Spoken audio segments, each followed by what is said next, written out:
The new Collectible Edition 9th edition is about to be out, guys, and it becomes harder and harder to choose on what collectibles to focus. So in this video let me try to help you, and first of all I want to talk about single collectibles.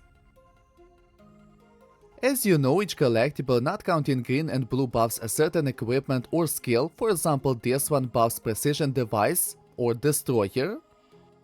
In this list you can see what equipment and what skill each collectible buffs. But if you will take a close look, for example at 9th edition, you will not see any skills of the Twin Bar parts or SAS equipments. So if you are not an early game player, almost on all of them there's no sense to focus. Because again, if you take for example this collectible, it buffs Precision Device. And the thing is, if you're not an early game player, then you will not use it, instead you'll use this Twin Bar part. But some collectibles like this one are still worth to focus on even if you're a late game player, because it buffs Voidbreaker emblem, which most of you use in the Ender's Echo.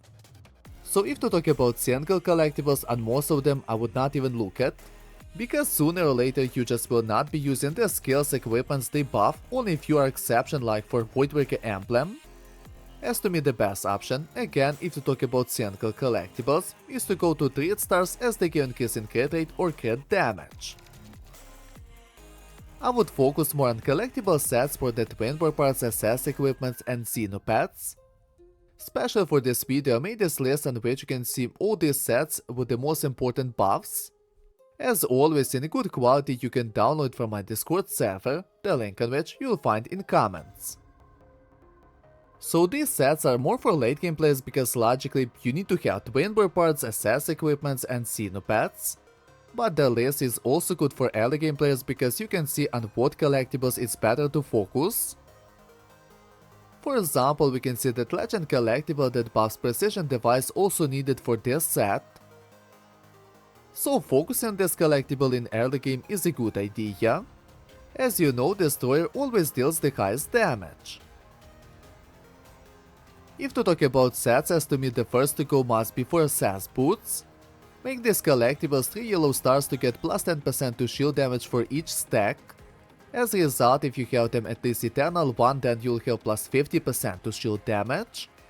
As in game you can have up to 5 stacks, which is not hard to get.